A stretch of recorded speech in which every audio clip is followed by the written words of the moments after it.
My girlfriend Sarah, 26F, and I, 28M, had been together for 3.5 incredible years until everything fell apart recently. When I first met Sarah through a mutual friend at a local pub, she was still dealing with her dad walking out on her and her mom about 3 years before. Her dad, Rick, had just packed his bags one day without any explanation or goodbye, leaving Sarah and her mom Jenny to fend for themselves. Sarah was only 20 when Rick left.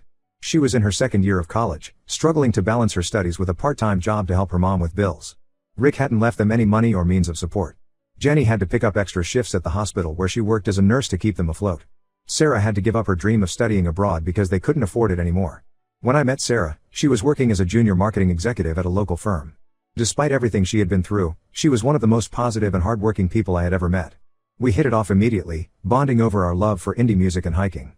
Within 6 months of dating, I knew she was the one I wanted to spend my life with. The early days of our relationship weren't easy.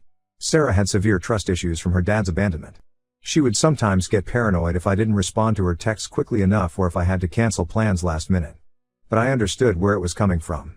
I made sure to always be transparent with her, letting her know my whereabouts and never making promises I couldn't keep.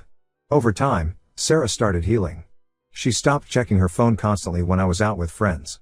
She became more confident in our relationship and started making plans for our future. We had even started looking at houses together, planning to move in by the end of this year.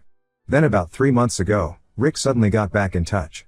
He started by sending Sarah a friend request on Facebook, followed by a long message about how much he missed her. Sarah was ecstatic. She showed me the message, tears in her eyes, saying maybe her dad had finally changed. I was skeptical but didn't want to rain on her parade. However, things started getting weird when Rick made it clear he had no intention of meeting or getting to know me. Whenever Sarah would mention me in their conversations, he would either change the subject or make some excuse to end the chat. Sarah tried to brush it off, saying he just needed time to adjust. Rick lives in Millbrook, the next town over from us, barely an hour's drive away. Last week, Sarah mentioned she had found some old family photos while cleaning out her mom's attic. There were pictures of Rick holding Sarah as a baby, family vacations, and Sarah's high school graduation, the last event Rick attended before leaving them. Sarah wanted to drop these photos off at Rick's place after our weekend shopping trip.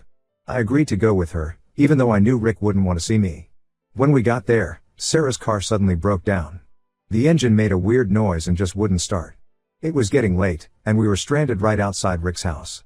Sarah called Rick, explaining our situation and asking if he could give us a ride back home. I'll never forget what happened next. Rick told Sarah he would give her a lift but made it very clear he wouldn't take me. Sarah seemed embarrassed but didn't stand up for me. I told Sarah we should just get a taxi together since I wasn't going to hang around being ignored by someone who abandoned his family and was now pretending to care. Sarah got defensive and said I was being too harsh on her dad. She said people deserve second chances and that I should understand how important this was for her. To my shock, Sarah said she was going to take the ride with Rick anyway. I asked her if she was serious about choosing to go with him over me. When she confirmed she was, I got a taxi by myself. The entire ride home, I couldn't believe what had just happened. Later that evening when I saw Sarah at home, I told her I needed to reconsider our relationship. I explained that I couldn't be with someone who would side with a person who walked out on them over someone who has actually been there for them consistently. I reminded her how I had supported her through everything, her promotion at work, her mom's surgery last year, even her brother's addiction issues. I was there when she needed someone to talk to at 3 a.m., when she was stressed about work, when she needed a shoulder to cry on. Where was Rick during all of this? Sarah dismissed my concerns, saying I was overreacting and being unfair by punishing her for wanting to spend time with her dad. She accused me of being jealous of her relationship with Rick. I couldn't believe what I was hearing. This wasn't about jealousy, it was about respect and loyalty. Jenny called me yesterday after hearing what happened. She was furious with Sarah. She told me something she had kept from Sarah all these years. Rick hadn't just abandoned them, he had been cheating on Jenny with a coworker for months before leaving. He had also drained their joint savings account before disappearing. Jenny had kept this from Sarah to protect her, not wanting to completely destroy her image of her father. I packed some clothes and went to stay with my brother. Sarah keeps calling and texting, saying we need to talk about this. But I don't see what there is to discuss. She made her choice pretty clear when she chose to go with Rick that day. My brother thinks I'm doing the right thing by standing up for myself. But our mutual friends are divided. Some say I'm being too harsh and should give Sarah space to figure things out with her dad. They say it's natural for her to want her father's approval. Others understand my position and agree that Sarah's behavior was disrespectful. Right now I just feel lost. I love Sarah but I don't know if I can get past this betrayal. The Sarah I knew would never have treated me like this. Am I overreacting? How would you handle this situation? Update 1. It's been 2 weeks since I moved out of our shared apartment and started staying with my brother. Sarah didn't stop trying to contact me. She called multiple times every day, left long voicemails, and sent numerous texts asking to meet and explain herself. After a week of ignoring her messages, I finally agreed to meet her at a coffee shop near my workplace. When I saw Sarah, she looked different. She seemed excited, but there was something off about her behavior. She started telling me about all the time she had been spending with Rick over the past 2 weeks. They had been meeting almost every day, going out for meals, and catching up on lost time. Then Sarah dropped the first bombshell. Rick had apparently told her his version of why he left. According to him, Jenny was extremely controlling and wouldn't let him live his life. He claimed Jenny would check his phone, monitor his bank accounts, and even track his location. Rick told Sarah he tried reaching out to her multiple times after leaving, but Jenny had blocked him everywhere and threatened to file harassment charges if he persisted. I sat there stunned, knowing how far this was from the truth. I told Sarah about my conversation with Jenny, how Rick had actually left them for his coworker Lisa. He had been seeing Lisa for months before leaving, and had even moved in with her right after abandoning Sarah and Jenny. Their relationship lasted about a year before Lisa left him for someone else. I mentioned how Jenny had proof, old text messages, emails, and even bank statements showing how Rick had emptied their accounts. Sarah's reaction shocked me. She got defensive and accused me of conspiring with Jenny to turn her against Rick. She said I was clearly jealous of her improving relationship with her dad and was making up stories to sabotage it. When I offered to show her the proof Jenny had shared with me, she refused to even look at it. The meeting got progressively worse. Sarah revealed that she had been spending most of her free time at Rick's place. He had convinced her that her current job was beneath her potential and had promised to help her start her own business, something she had always dreamed about. Rick said he had connections in the restaurant industry and could help her open her own cafe. I reminded her how Rick had never followed through on any of his promises before. He hadn't paid a dime towards her college education, forcing Jenny to work double shifts to support Sarah. He had missed every important event in Sarah's life, her college graduation, her first job celebration, even when she won that marketing award last year. But Sarah dismissed all this, saying people change and deserve second chances. Then came the biggest shock. Sarah hesitantly admitted that Rick had introduced her to someone, his business partner's son, Mark. They had been texting for the past week. Rick thought Mark would be more suitable for Sarah than me, given their similar backgrounds in business. Sarah quickly added that nothing had happened between them, they were just getting to know each other as friends. I couldn't take it anymore. I got up and walked out of the coffee shop. Sarah ran after me, crying and promising to stop texting Mark. She said she would tell Rick to back off about her job and her relationship. But I couldn't unhear what she had said or unsee how quickly she had turned against me and Jenny. Later that evening, Jenny called me in tears. Sarah had confronted her about supposedly keeping Rick away all these years. She accused Jenny of manipulating both of us to hate Rick. Sarah had temporarily moved in with Rick and was barely speaking to Jenny anymore. Jenny blamed herself for not telling Sarah the complete truth about Rick's affairs earlier. She had thought she was protecting Sarah by keeping the uglier details of Rick's betrayal from her. Now she wondered if that had been a mistake, as it allowed Rick to create his own narrative. Our mutual friends are split on the situation. Emma, Sarah's best friend since college, thinks Sarah is being naive and falling for Rick's manipulation. She reminded me how Sarah had always wanted her dad's approval and Rick was using that desperation to control her. But others, like Mike and Claire, think I should be more understanding since Sarah never had a father figure in her life.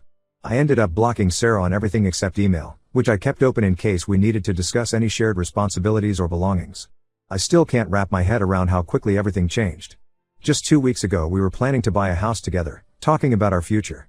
Now she's living with the man who abandoned her, believing his lies over everyone who actually stood by her. My brother suggests I just focus on moving forward. He says Sarah needs to learn this lesson the hard way, that some people don't change and second chances need to be earned, not freely given. I hope he's wrong, for Sarah's sake. But looking at how easily Rick has manipulated her in just 2 weeks, I'm afraid Sarah might have to learn this the hard way. Update 2: last week, Emma sent me a concerning email. She had been trying to keep an eye on Sarah since our meeting at the coffee shop. According to Emma, Sarah had not only moved in with Rick permanently but had also quit her job at the marketing firm. Rick had convinced her to invest all her savings, around $45,000 that she had been saving for our house, into opening a restaurant with him. Emma was especially worried because she had overheard Rick on the phone discussing taking out additional loans in Sarah's name. The conversation had seemed suspicious, with Rick telling someone how Sarah had excellent credit and could easily qualify for substantial loans. I forwarded Emma's email to Jenny immediately. Jenny tried warning Sarah about the risks of investing all her money with Rick, especially after what happened with their joint accounts years ago. But Sarah wouldn't listen. She accused Jenny of being bitter and trying to ruin her relationship with Rick again. She even blocked Jenny's number. 2 days ago, Jenny showed up at my brother's place where I'm staying. She was distraught. She had discovered something while going through old financial documents. When Rick left them 6 years ago, he hadn't just emptied their joint accounts. He had secretly taken out several loans in Jenny's name using her personal information. Jenny only found out when debt collectors started calling her after Rick disappeared. Jenny had spent years working extra shifts to pay off those loans while raising Sarah alone. She never told Sarah about this because she didn't want to burden her daughter with more pain. Now Jenny was terrified that Rick was planning to do the same thing to Sarah. Jenny had tried reaching out to Sarah's workplace, hoping to talk some sense into her during lunch break. That's when she discovered Sarah had already resigned. Her former colleagues told Jenny that Rick had been showing up at the office regularly over the past few weeks, insisting that Sarah quit because he had better opportunities lined up for her. The restaurant venture that Rick was proposing seemed increasingly suspicious. Emma did some research on the property Rick claimed he was buying for the restaurant. The address turned out to be an empty lot that wasn't even listed for sale. When Emma tried to look up the real estate agent Rick mentioned, no such person existed in the area. I decided to investigate further and contacted Rick's supposed business partner, the father of the guy Sarah had been texting. To my shock, this man had no idea who Rick was. He wasn't anyone's business partner and his son Mark wasn't even in the country. He had been working in Australia for the past 2 years. The guy Sarah had been texting was actually Rick's friend pretending to be someone else. Rick had set up this elaborate scheme to make Sarah question her relationship with me while also gaining control over her finances. When Emma tried sharing these discoveries with Sarah, she got the same treatment as Jenny and me. Sarah accused her of being jealous of her success and blocked her. Emma says Sarah has changed dramatically over the past month. She's cut off contact with most of her old friends and spends all her time either with Rick or his sketchy friends. I'm incredibly worried about Sarah but feel powerless to help.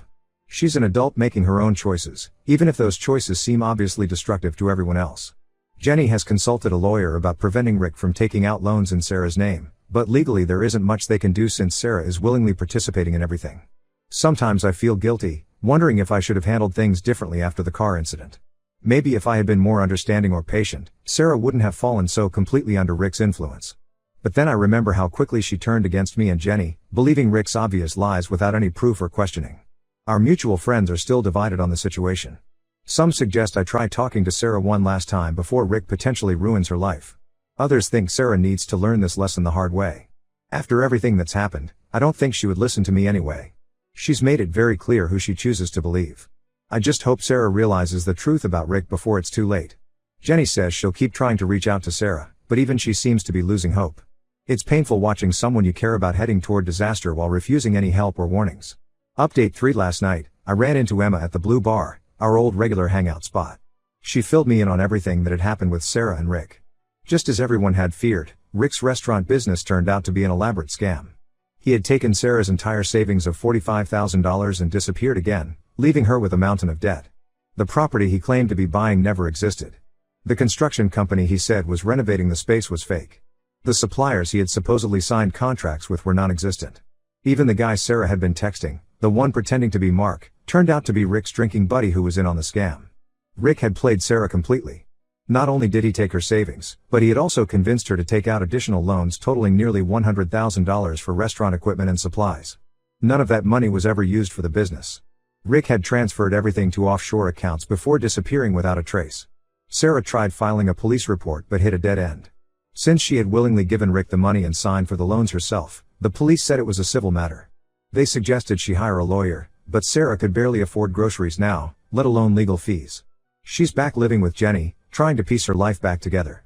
She had to declare bankruptcy because of the massive debt Rick had helped her accumulate. Her credit is ruined, she lost her apartment, and she's struggling to find a job because many companies in our field do background checks that include credit history. Emma mentioned that Sarah had tried reaching out to me multiple times but couldn't since I had blocked her everywhere except email. She wanted to apologize for not believing me and Jenny, for throwing away our relationship for someone who just wanted to use her. But honestly, I'm glad I didn't get those messages. I'm in a much better place now and don't want to revisit that painful chapter of my life. Jenny called me last week. She was worried about Sarah's mental state after everything that happened. Sarah had fallen into a deep depression, barely eating or leaving her room. Jenny asked if I would consider talking to Sarah, saying Sarah deeply regretted choosing Rick over me and Jenny. I politely declined.